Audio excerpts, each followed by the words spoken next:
They came. Okay, good afternoon, everybody. Hope everybody got a beverage. Should make it more interesting with the beer.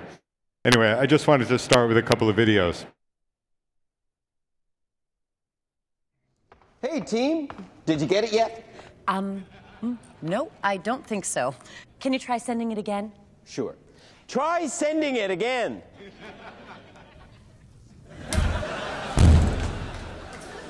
Hey, this message is undeliverable. I'm just going to compress the file.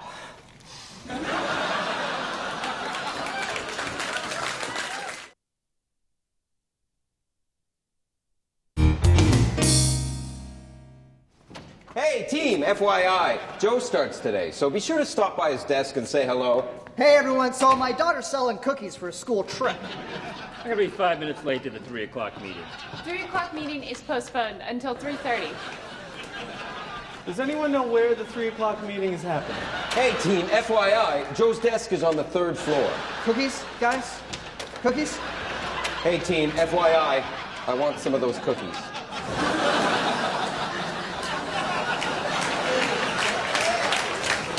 Hey, aren't you supposed to be in the 3:30 meeting?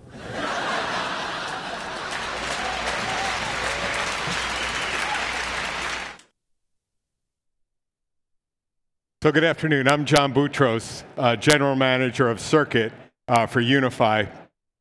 And while those may be funny, the first thing I want to say is all of that laughter was perfectly natural. We didn't add that at all. It was all perfectly natural. But I think the reality is some of the problems that have been described here, we've learned to just accept every day as what our normal work life is like. Attachments too big, people copying everything. I don't know how many emails I get that just say thanks and it's copied to 50 people. So really what we're talking about today is less about technology, more about how to humanize this digital workplace.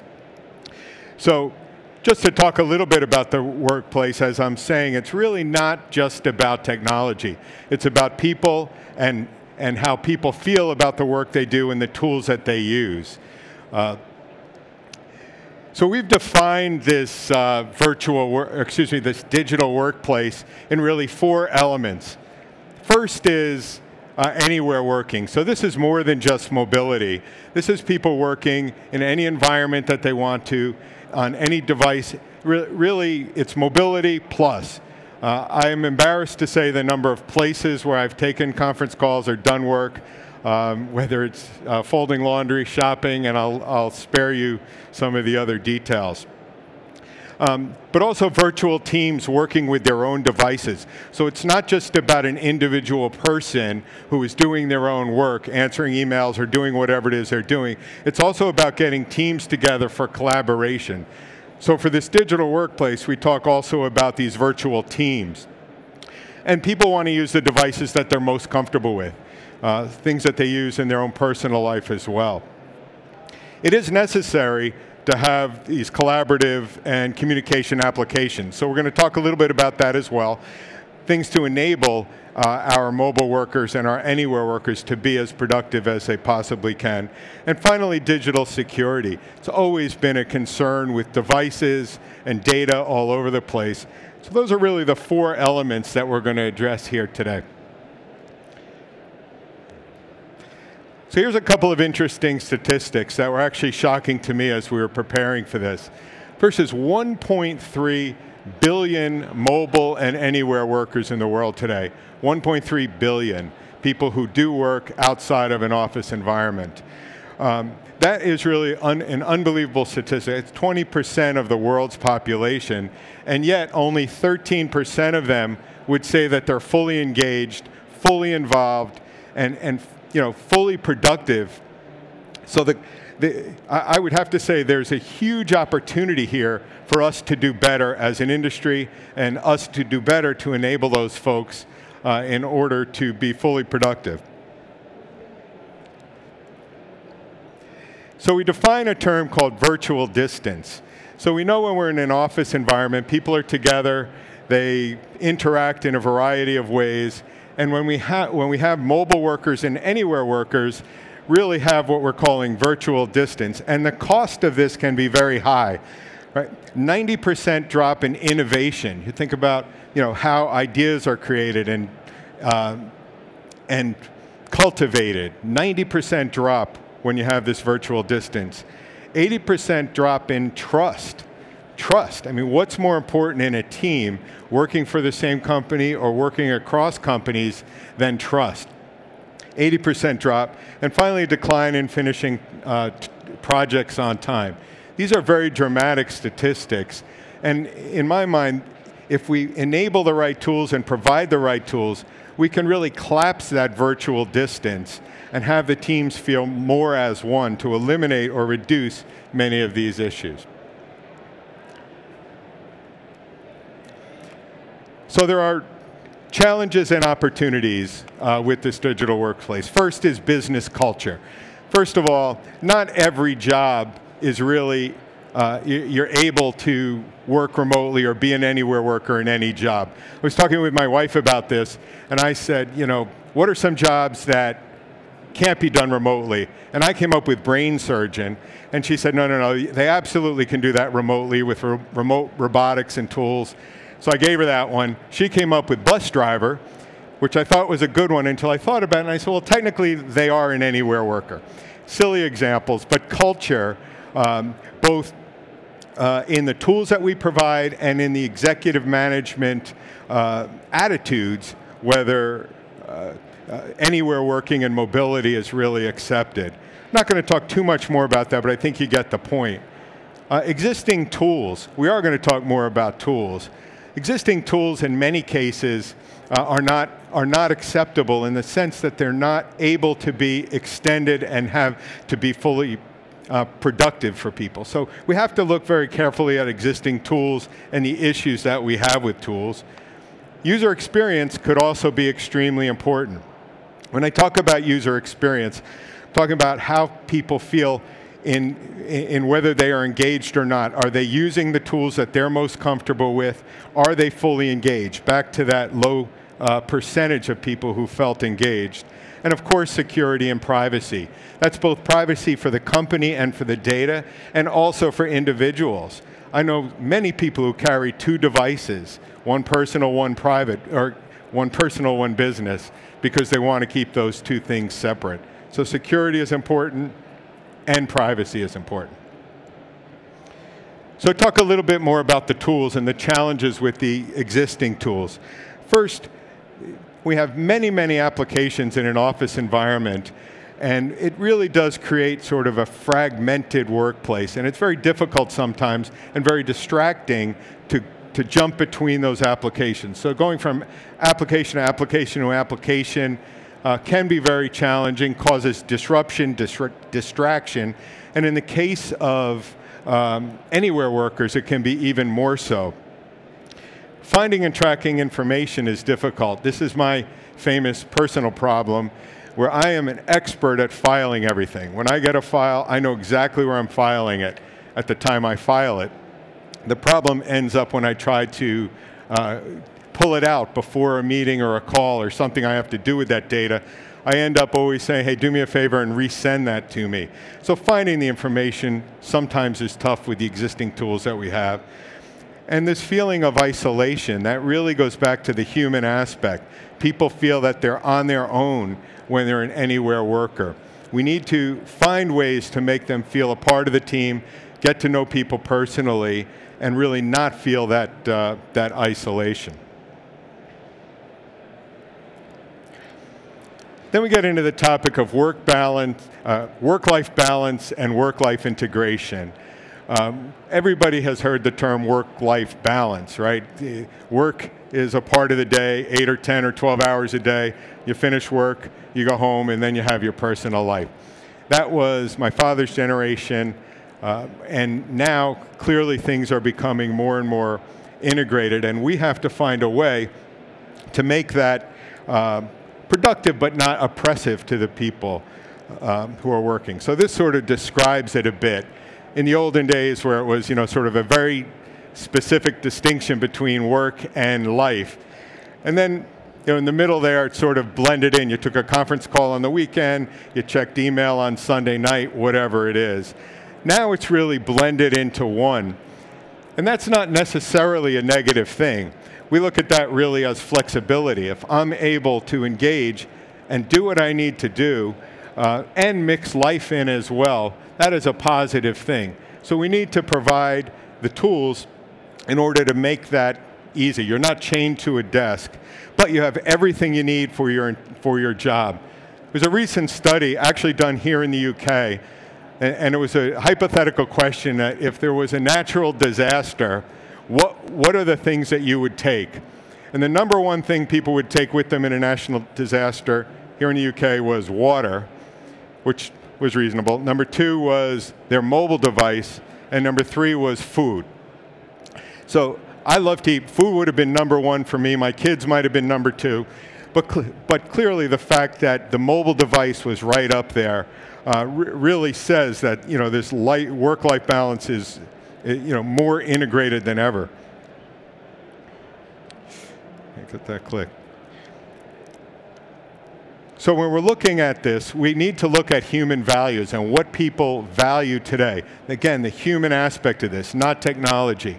Right? So human values today are evolving into flexibility. What we hear more and more is flexibility. I want flexible device, I want flexible hours, I want flexibility to do what I need to do. Clearly, that lifestyle is extremely important today, and I'm going to say that's really the case for the millennials, the generation behind me that are going to come on and take over the world.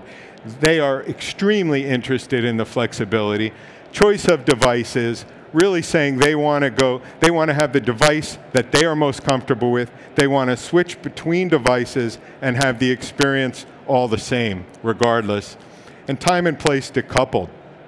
Work is not a place we go. Work is something that gets done, and they want to be able to have the flexibility to do it whenever they want. And that's really central to productivity. A couple of more interesting statistics. 43% of the folks surveyed said they would rather have more flexibility than a 10% raise. 10% raise in 2015 is huge. The fact that 43% would rather have more flexibility, unbelievable statistic. And the scary one is in the middle. 36% would leave their company and go somewhere else for more flexibility. This is particularly true for the millennials. I have a team in Santa Cruz, California, and one of the reasons they love working for us is they get the flexibility so they can leave and surf and come back and do work. It's about surfing in Santa Cruz. But that's a scary thing, and then when you translate that into cost, there is a real cost and risk to people leaving and having to hire and train new folks.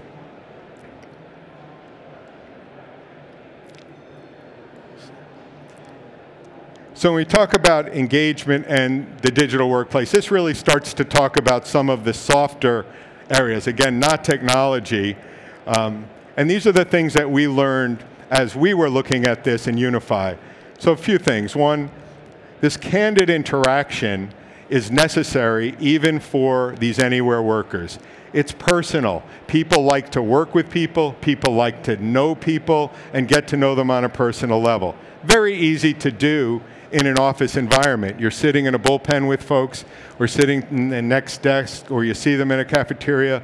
You talk about the game, you talk about your kids. You get to know people personally. We need to enable these anywhere workers and this mobile workforce of 1.3 billion people to be able to do this in the environment that they're working. So it's personal, and it creates trust. So this implicit knowledge, we all know, I look at my calendar in the morning and I have 12 meetings in a day, and I prepare for each meeting, and that's all great.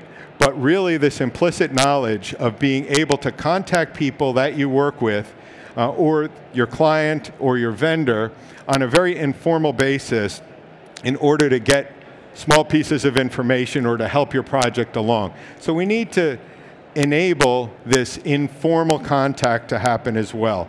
Can't always be just email. I look at email as people trying to give me to-dos that are not my boss.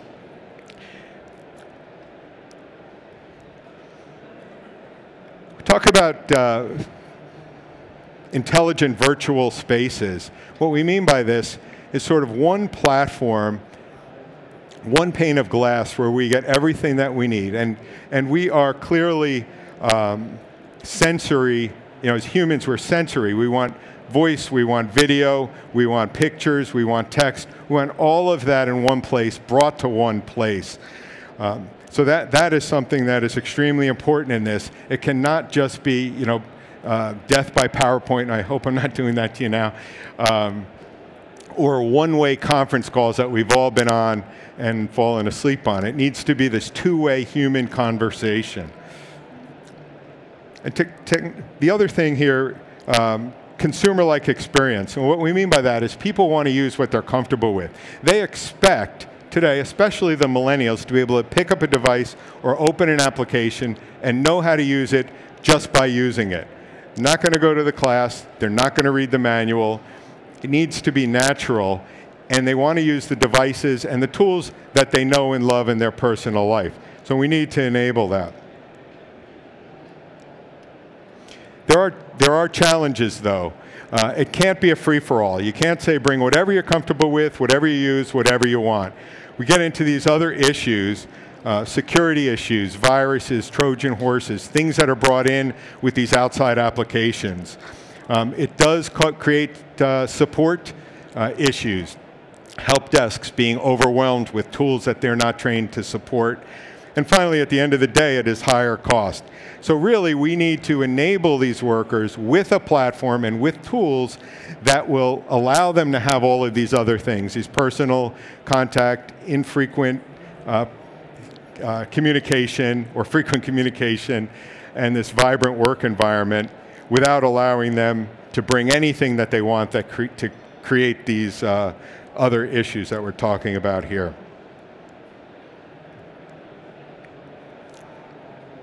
So here's how we went about it as we were thinking about it in Unify. When we talk about humanizing this user experience or enabling this engagement, we said we need to start with a clean sheet of paper. We can't just look at how are we going to extend the current applications. It was not just a question of tweaking them so they fit on a mobile device. It was really new design thinking, and we worked with an outside firm, actually Frog Design, and got some of the best design minds possible as we were kicking this around. And these are really the 4 or 5 fundamental things that we looked at. One, it needs to be conversations. We deal in conversation. It's not one-way email or one-way audio conference. Really needs to be conversational. And continuity, meaning we want the material for that particular conversation to stay in one place, to be able to have it in context. And when you join a particular conversation, all of the information is there. You're not like me trying to search for it and find it. And everything is in context. To me, that's the collaboration that we're talking about. The other thing that was important to us is also being able to bring others in. So if you have a vendor or a customer, you can bring them into these conversations also. We find that is important in our design here. So I have one more video for you to kind of show you what we're thinking, what we have developed that we hope satisfies this. So, excuse me.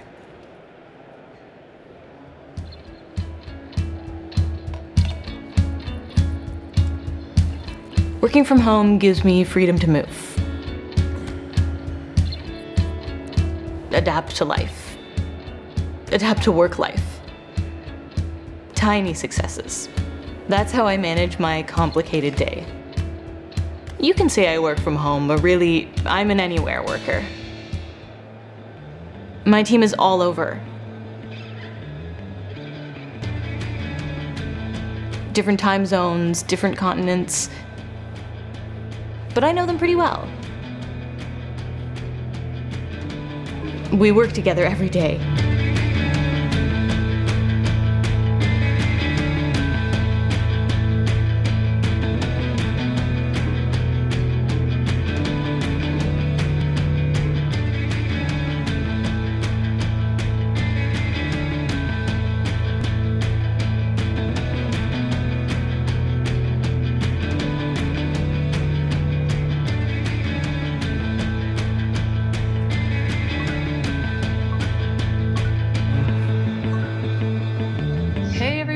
Hey guys, how you Morning, doing? everyone. Good morning. Don't you mean good evening? Mabel says hi too. Hey team, are we ready? Hey Klaus, let's take a look at the latest presentation.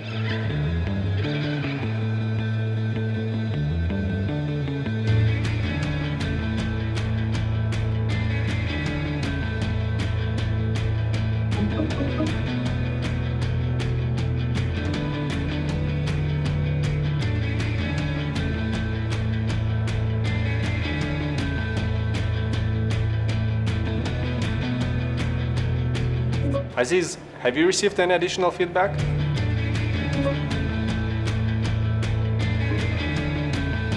No, nothing new. We're good to go.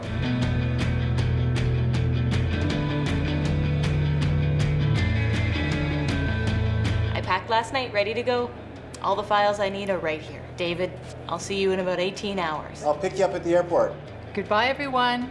Bye everyone. This is how I work.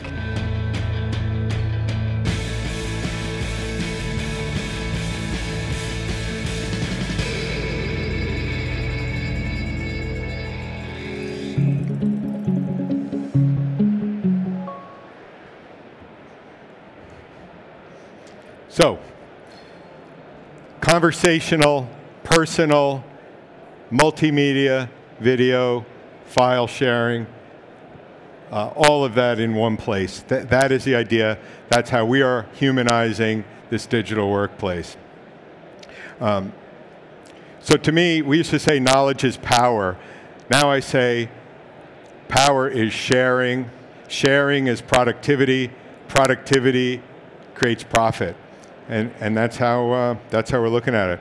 I think we have a few minutes for questions if you'd like to ask. Okay, well, I'd invite you to head over to the Unify booth and just take a look at Circuit if you'd like to. You can sign up for a free trial, grab another beverage, and I'll be around today and tomorrow if you'd like to talk about this anymore. I thank you all for your time.